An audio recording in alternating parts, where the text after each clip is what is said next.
All right. Welcome back to the GSMC Wrestling Laureate Podcast, brought to you by the GSMC Sports Network. Just kind of reflect on what we talked about. We talked about our WWE NXT Battleground review, and now we're going to dig into our WWE Smackdown, which we'll kind of wrap up as soon as we can because we are rapidly running out of time. But before I move on forward, I want to remind you guys to use the tips and donations link at the GSMCpodcast.net. Remember to Superman punch that like and subscribe button to the show, to the network. Honestly, as a network, we have the greatest podcasters here with the utmost enthusiasm and respect and passion for sports that you guys will fall in love with as well. Unlike Fox Sports, ESPN, you can subscribe absolutely free. We have new shows happening every 2 hours. Basketball, baseball, football, you name it. We have fantasy sports. We have hoops and heels. We have your one-stop shop for women's sports. So honestly, fall in love with this GSMC Sports Network. Definitely worth, taking a second look at, be a part of this sports bloodline. And the GSMC podcast.net is your link, is your gateway to kind of be a part of this podcast. Ultimately, I am the host. This is my show, but as a wrestling fandom, we are together and this is our show. This show is obviously nothing without you guys. Definitely would love to hear your feedback. Different, obvious, bouncing perspectives. That's what wrestling's all about. Like, I would love to talk to wrestling. Like, just imagine this podcast. You're sitting at a bar with someone having a drink, and you're just like talking about wrestling. Oh, I disagree with that. Oh, you don't think Hulk Hogan was one of the best? Oh no, I thought the Undertaker was better than Sting. And these kind of questions is they bring up a lot of passionate conversations, and I'm for it. So guys, remember, don't be too afraid to hit the chat button, hit up the GSMCpodcast.net, and just tell me how you feel. Tell me how you like the podcast so far. So guys, let's go on and get on into our WWE Smackdown review. So let's start off. We had the Bloodline. Paul Heyman was very reluctant, and ultimately coming out like he was kind of like he was a prisoner, kind of like he was a servant, kind of like he was a slave. And God, it's creating such a huge question. When is Roman Reigns coming back?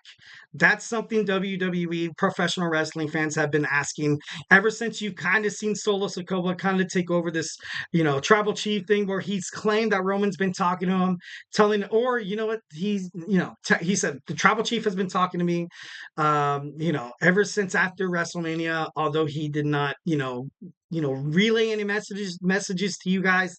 But he says the tribal chief, he says, oh, the tribal chief said this, the tribal chief told me that. Who the hell is the tribal chief at this point?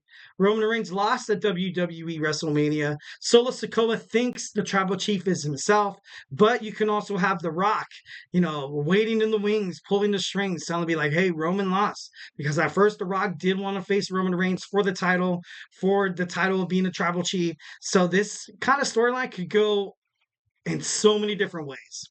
And that's why we love it. There's so many other bloodline superstars that have yet to, kind of surface in WWE. Obviously, you have Jacob Fatu. Then you have Zeely, the son of the Samoan Bulldozer Umaga, who's, was with the Booker T promotion and professional wrestling.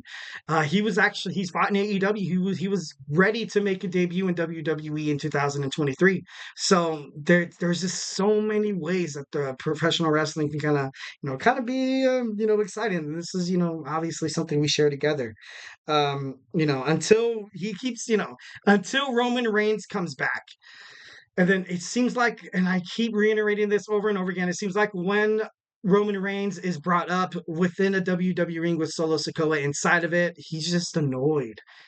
I feel like, and I bet a lot of you guys will be like, well, no, Eric. I feel like Solo Sikoa does not want Roman Reigns to come back. And can you blame him? He wants the power. He wants the title. What he's kind of had so far, he's had the most success within his WWE career since he actually debuted Solo Sikoa. Solo Sikoa before that was kind of like a footnote. He wasn't a competitor. He was a loser. Solo Sikoa was a huge loser. So WWE has a lot of backtracking to do. WWE has a lot of promoting. WWE has a lot of matches that they need to try to put Solo Sikoa over so people kind of see him as this quote unquote tribal chief. Because without the wins, dude, you don't get the credibility. Without the struggle, you don't get the respect. That's something people love about Roman Reigns because he did all that. And if Roman Reigns ever comes back to challenge Solo Sikoa, and the way Solo Sikoa is viewed, especially, I don't know if all y'all think like I am. It doesn't matter. It doesn't matter because Solo Sikoa doesn't he doesn't have the credibility. He's not a champion. WWE needs us. WWE wants us to care. They want us to care ultimately to kind of build up this civil war that the bloodline will have. So be it. WWE, show me. Show me why we, as the audience, as the WWE universe, should believe Solo Sikoa is the tribal chief. But that's, like I said, that's just my opinion. Then you saw KO kind of come out, and of course, all hell broke loose.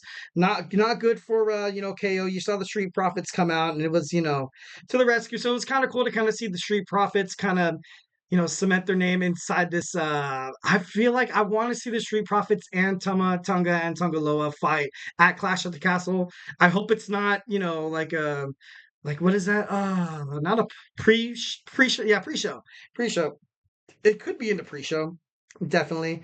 And then after Solo Sikoa demands Paul Heyman to go to Nick Aldis and to make a 6-man tag team match. Next, we saw Johnny Gargano against Grayson Waller. This match was particularly, I didn't really, I get it. I get it. So now you had one competitor from each tag team beat each other. Thus kind of like, building up more toward, the rivalry that they're going to fight at. Obviously, DIY is going to be the number one contenders. I don't know if they're going to fight at Clash at the Castle because right now I think there's only 4 matches declared on Clash at the Castle. I could be wrong. Don't quote me on that. But it's WWE needs to kind of be like AEW in the sense that you have to have your title holders defend at every major PLE. Or else people are gonna, WWE always had that, that backbone. They always had that excuse that, hey, like honestly, guys, we're the best wrestling promotion out there. No one's gonna challenge us. No one's gonna be as popular as we are.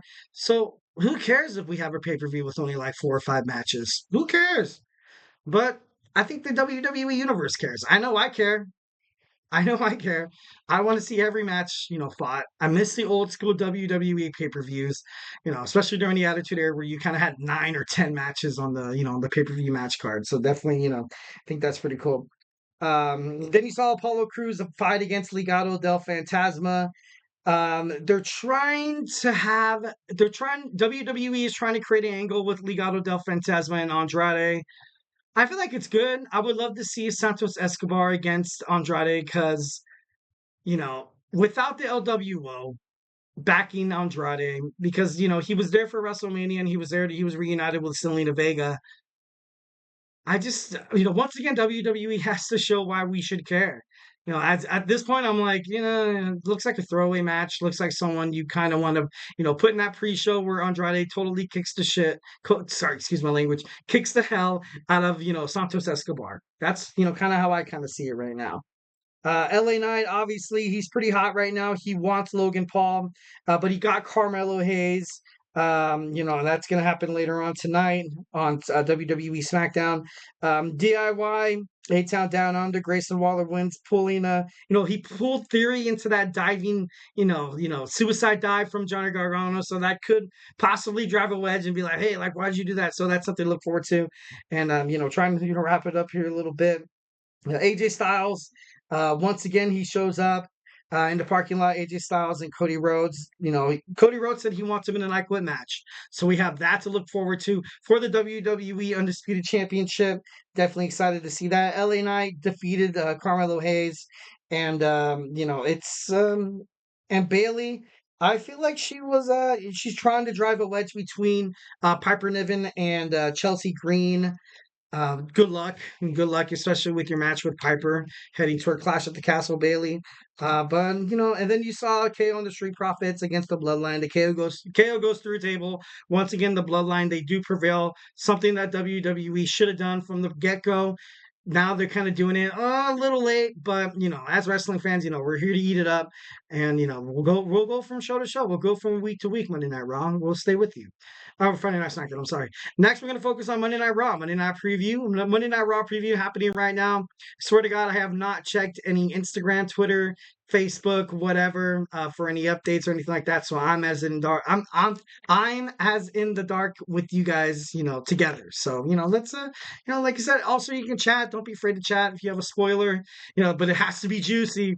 Has to be juicy. So if we're watching Monday Night Raw right now, awesome. Hope it's a definitely going to be a great show. It's 8:37 right now, so I'm going to watch it as soon as this podcast ends, and I will send you guys some YouTube shorts, so we can have some interaction and stuff like that. But we're going to jump on into our Monday Night Raw preview. So hey, do not go anywhere.